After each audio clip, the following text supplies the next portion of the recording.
पाकिस्तानचा पंतप्रधान शहबाज शरीफच्या घरापासून अवघ्या काही अंतरावर म्हणजे केवळ 20 किलोमीटर अंतरावरती लाहोरच्या फिरोजपूर रोडवरच्या पाकिस्तानच्या या पंतप्रधानांच्या घराच्या जवळ ड्रोन हल्ला झाला आणि भारताने दाखवून दिलं भारताची मारक क्षमता नेमकी काय, भारत कुठपर्यंत आज शिरू शकतो आणि कोणाला ठरवलं तर कोणाला टार्गेट करू शकतो। हा मेसेज होता, हा इशारा होता पाकिस्तानच्या पंतप्रधानांच्या अगदी घरापासून 20 किलोमीटर अंतरावरती विलास हे ड्रोन हल्ले करण्यात आले।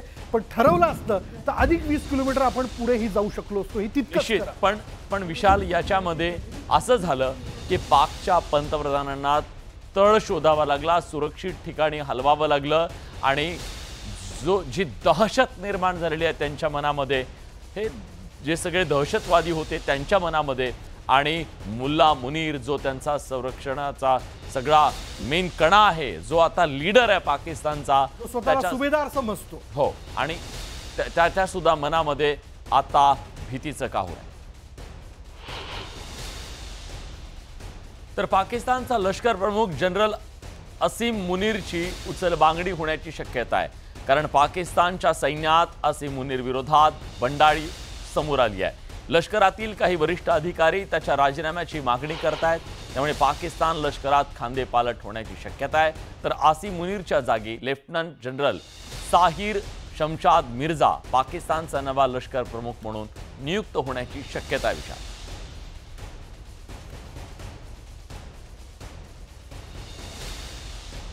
तर विलास, राजस्थानमधील जैसलमेरमध्ये पाकिस्तानकडनं हल्ल्याचा प्रयत्न करण्यात आला। पाकिस्तानच्या हल्ल्याचा प्रयत्न भारतानं जोरदार हाणून पाडला।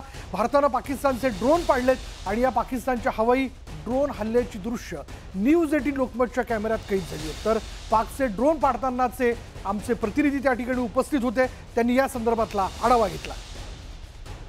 पाकिस्तान को मुंह तोड़ जवाब दिया जा रहा है, तैयारी पूरी है और जिस तरीके से पाकिस्तान कायराना हमले कर रहा, हरकतें कर रहा, उसको देखते हुए बॉर्डर इलाकों में राजस्थान के अंदर खासतौर पर कड़ी सुरक्षा के साथ में कंप्लीट ब्लैकआउट किया गया। रात 9 बजे से इस वक्त मैं जैसलमेर में हूँ। जैसलमेर की तस्वीर देखिए कि इस वक्त आपको सोनार फोर्ट के सामने लेकिन नजर नहीं आएगा, पूरे शहर के अंदर ब्लैकआउट कर दिया गया इस वक्त।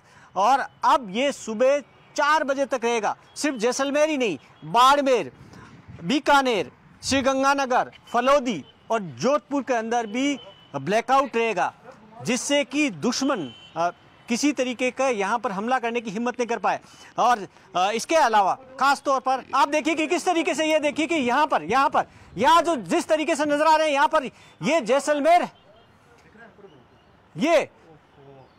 जैसलमेर के आसमान में आप देखिए कि किस तरीके से शायद ये ड्रोन हो सकते हैं। आप देखिए कि किस तरीके से जैसलमेर में, आप देखिए कि किस तरीके से यहाँ पर लगता है शायद ड्रोन है, ये ड्रोन अटैक की कोशिश है, ऐसा लग रहा है, कहीं न कहीं लग रहा है। जिस तरीके से धमाके हो रहे हैं यहाँ पर, ये तस्वीरें अपने आप में न्यूज 18 इंडिया के कैमरे से देखिएगा आप किस तरीके से लगातार एक के बाद एक, ये देखिए कि ये जैसलमेर में शायद लगता है लगातार हुआ, ये लगातार फायरिंग हो रही है। देखिए कि ये गन शॉट फायरिंग है। तर अतिशय धैर्यानं आपले रिपोर्टर्स रात्रभर हे सगळं रिपोर्टिंग करत होते फील्डवरून, त्या बॅटल फील्डवरून हे रिपोर्टिंग करत होते, जेव्हा की त्यांच्या आजूबाजूला हे बॉम्बगोळे तोफा धडाडत होत्या आणि एकीकडे भारतीय लष्करानं पाकिस्तानच्या हवाई हल्ल्याला चोख प्रत्युत्तर दिलं, तर दुसरीकडे भारतीय सीमा सुरक्षा दलानं पाकिस्तानच्या दहशतवाद्यांचा घुसखोरीचा प्रयत्न हाणून पाडला।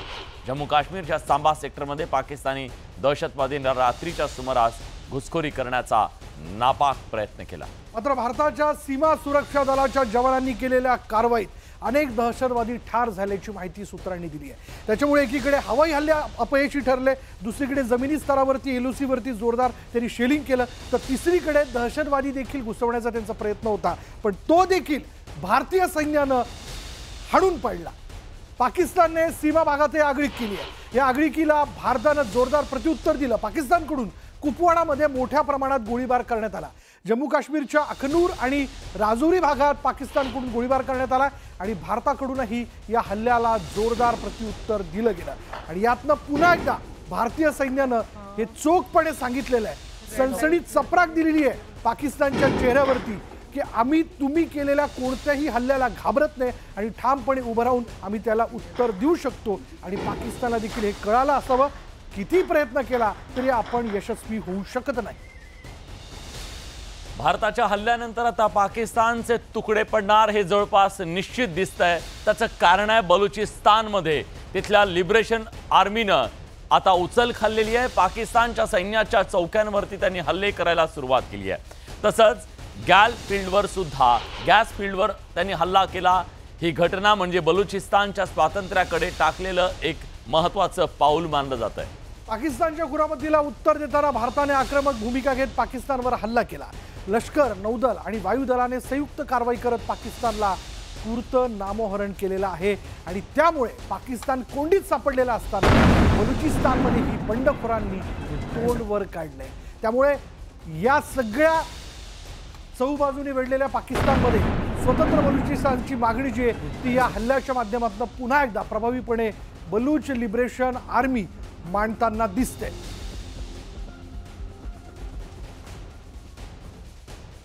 पाकिस्ताननं भारताच्या विविध शहरांवर ड्रोन आणि मिसाईल हल्ले काल रात्रभर करण्याचा प्रयत्न केला खरा, पण त्यांचा काही उपयोग झाला नाहीये. भारतानं केलेल्या प्रतिहल्ल्यामुळे मात्र पाकिस्तानात हाहाकार उडालाय. या पार्श्वभूमीवर घाबरलेल्या इस्लामाबादच्या डेप्युटी कमिशनरनं तातडीची बैठक बोलावली. लपायला कुठे जागा आपल्याला मिळते का याच्याबद्दलची चाचपणी त्यांच्याकडून केली जात होती. हाय अलर्ट रात्रभर त्यांच्याकडे होता आणि कर्फ्यू लावण्यात आला. या बैठकीत इस्लामाबाद शहरात विविध ठिकाणी धोक्याची सूचना देणारे सायरन रात्रभर वाजत होते. अख्खा पाकिस्तान रात्रभर जागून काढत होता, कारण कधी कुठून कशा प्रकारे हल्ला होईल याचा त्यांना नेम नव्हता. प्रचंड दहशत संपूर्ण पाकिस्तानच्या शहरांमध्ये, प्रमुख शहरांमध्ये होती. तसंच हल्ल्याच्या वेळी नागरिकांना लपण्यासाठी बंकर तयार करण्यात आल्याची माहिती देण्यात आली. यावरनं पाकिस्ताननं भारतीय लष्कराची किती धास्ती घेतली आहे हे उघड झालेलं आहे. त्याच्यामुळे आता कुठेतरी सुरक्षित ठिकाणी जाऊन लपावं हा देखील पाकिस्तानी नागरिकांचा आणि तिथल्या अधिकाऱ्यांचा असेल किंवा लष्करातल्या देखील काही अधिकाऱ्यांचा प्रयत्न असल्याचं कळतं आहे.